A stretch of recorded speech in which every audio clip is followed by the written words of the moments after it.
Hello po sa inyong lahat mga ka-crypto. Ako po si Pinoy Crypto Trader at sa video na ito ay atin pong pag-uusapan ang tungkol dito kay Shiba Inu. Kung saan nasabi po rito ay this investment could have turned you into a SHIB billionaire.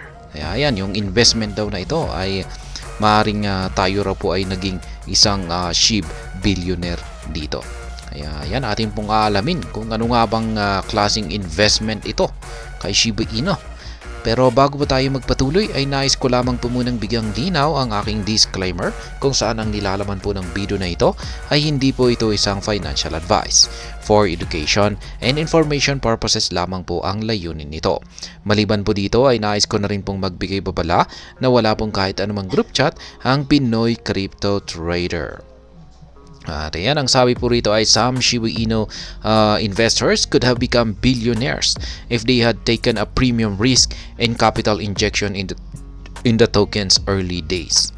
Kaya ayan, marami daw sanang mga investors ng Shiba Inu ang naging bilyonaryo kung nagawa na lamang po silang kung pag sila ay nag-risk daw ng kanilang investment or capital noong nag-uumpisa pa lamang itong si Shiba Inu. One of the areas Shiba Inu stand in the industry was how it helped a few early investors attain financial freedom in its early days. Totoo po yan. Kung isa ka po sa mga early investors ni Shiba Inu at hindi ka po nagbenta hanggang ngayon ay malaki po yung kinita rito at posibleng kabilang ka na rin sa mga naging isa sa mga milyonaryo or bilyonaryo sa pamamagitan po ng pag-i-invest dito kay Shiba Inu. Tales featuring the injection of hundreds of dollars that turned into millions are well documented on the Crypto Basic, underscoring how lucrative some of the risky bets and SHIB turned out from 2020 to date. Kaya ayan, na-cover daw po ni The Crypto Basic ang buong kaganapan dito kay Shiba Inu, kung saan ay marami po ang naging milyonaryo dahil kay Shiba Inu. While entering the SHIB millionaire threshold is no longer a surprising twist, could an investor have raked in billions of dollars with Shiba Inu investment? The Shiba Inu Billion Update. There are different strategies that an investment could have employed to generate $1 billion in profit from Shiba Inu. The token traded at a low of yan, ilang zero digits ba yan? 3, 6, 9, 10. 10 zero digits, 8165 on September 1, 2020. Investing about $6,900 into the token at the time would have given a total of ilan yan? 8.4 trillion SHIB. Yan.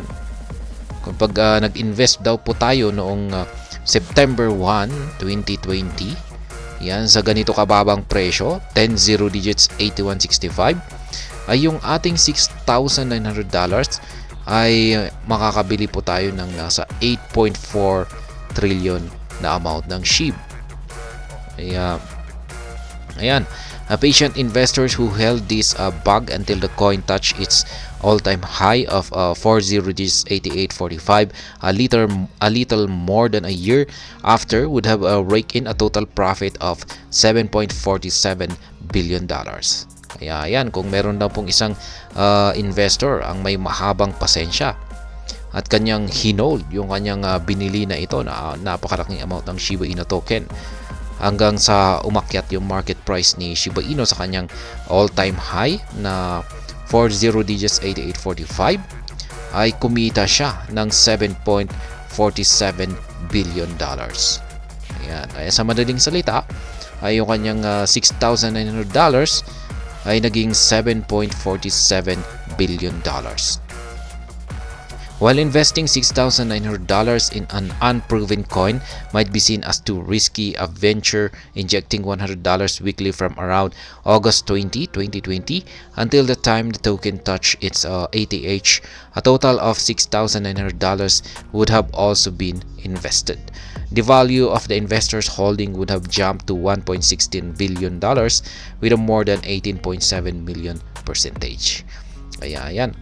Siyempre, malaki na rin sa atin yan, yung $6,900 na ito At syempre kung pag yan ang ipapasok mo kay Shiba Inu, lalong pa na nung ito ay nag-uumpisa pa lamang, ay syempre yan, medyo risky po yan kasi hindi naman po natin alam or hindi naman po tayo nakakasiguro kung talagang magtatagumpay itong si Shiba Inu. Kaya yan, para sa atin ay napakalaki po nito. Pero kung pagtakot daw po tayo ay pwede naman daw po nating unti-untiin. Maski $100 lamang daw kada linggo. Ayan. At kung pag ganyan yung ginawa natin mula noong August 2020, ayan, hanggang sa na-reach ni Shiba Inu yung kanyang all-time high, ay yung ating pinasok dito na tigwa $100 na umaabot po ng $6,900 ay malaki pa rin yung kanyang magiging ROI. Ito ay umaabot po ng $1.16 billion. Kaya yan, nasa billion pa rin. Is this mega growth still feasible? Yan po yung tanong.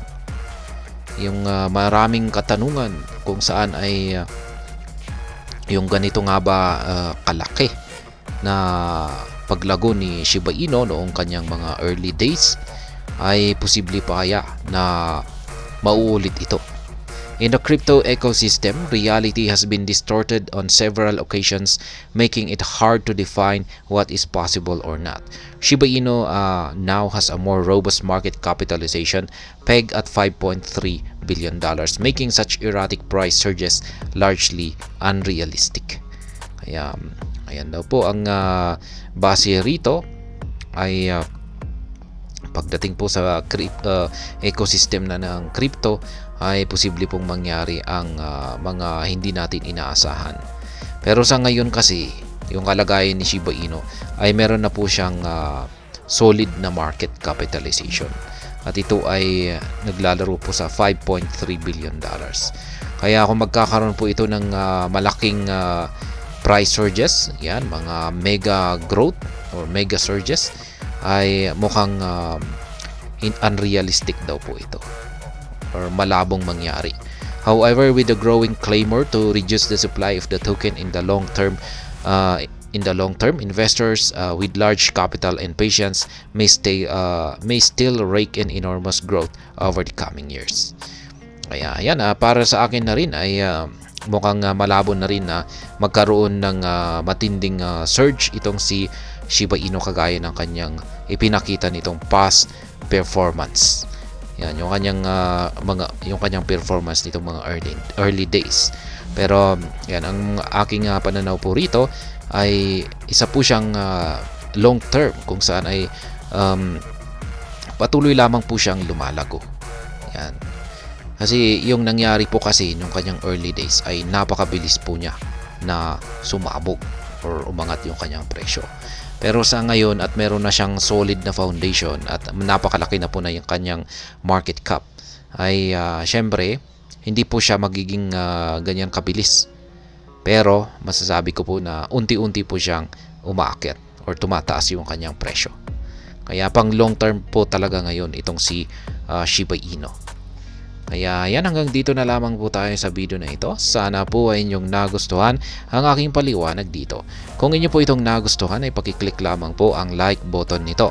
Para naman po sa mga bago lamang dito, kayo po ay aking inaanyayahan para mag-subscribe. Pakiclick na rin po ang bell icon nito dahil ito po ang siya magsisilbing notification nito sa mga bago kong videos na akin pong ina-upload sa aking YouTube channel na ito.